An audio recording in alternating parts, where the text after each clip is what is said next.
Hello, I'm Matt from Ludochrono, and today I'm going to give you an overview of Suspect. Suspect is a cooperative investigation game. It's a game for 1 to 6 players, ages 10 and up, and plays for around 90 minutes.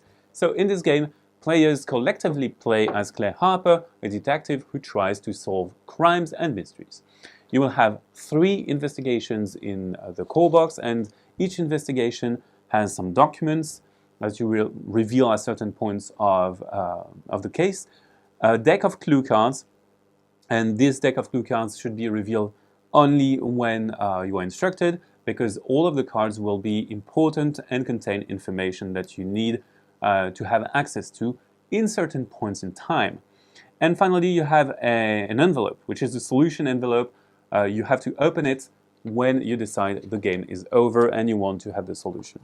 So how do we play this? Well, I won't be talking about these 3 cases. I'll be able to talk about this demo case, so I will be able to spoil it a little bit, but I won't spoil the base game for you. So this game is all about making a web of investigation, trying to connect information together and piece information together. In this case, in this scenario, we are in a train. We are a passenger in a train. It enters a tunnel, and at the exit of the tunnel, we discover that someone has been assassinated in the restaurant car. So that's a problem for us, and we will investigate in the train. We will be able to ask the controller of the train a few things. So that controller is Henry Habit. We'll flip his card, and that's a clue card. We will have some information, and then we will also have some different things here. And these things are basically what we are going to be able to see, where we can go, what we can do. So red entries are for interrogating people, the blue ones are for visiting locations, and finally yellow ones are for investigating a certain object.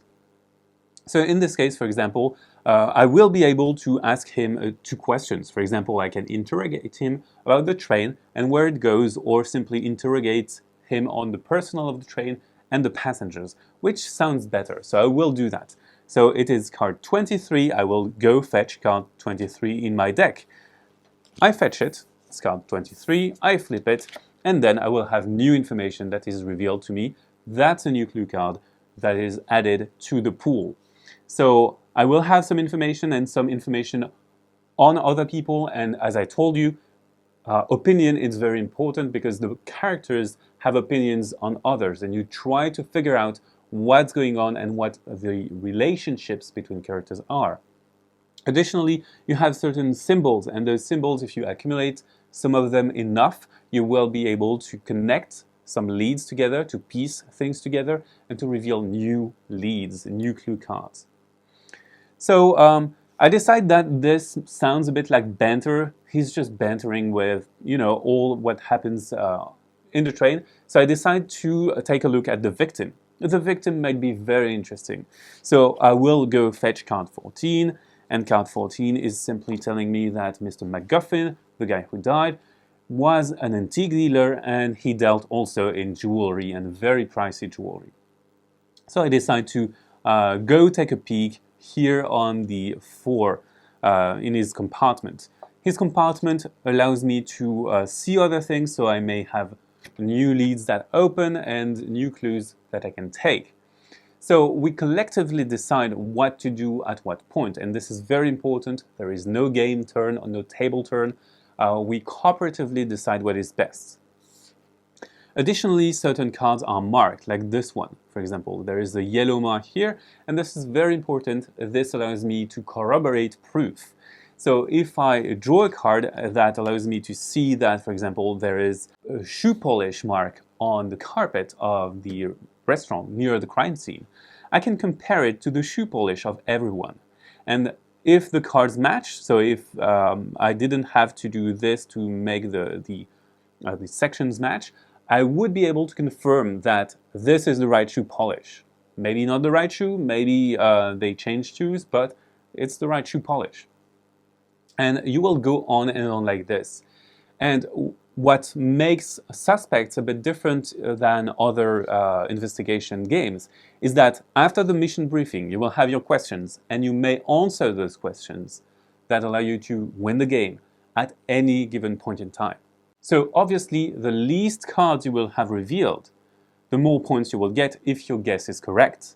However, you can correct your guess at any point during the game, and you will decide collectively when the game is over.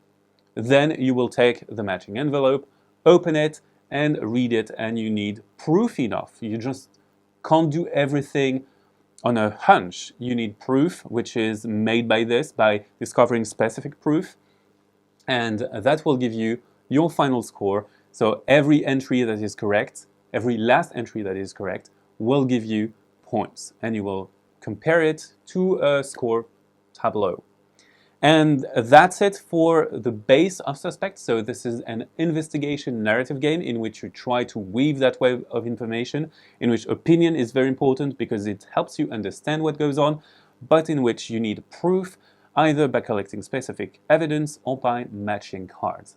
Now, bye-bye, see you on Ludo-Chrono.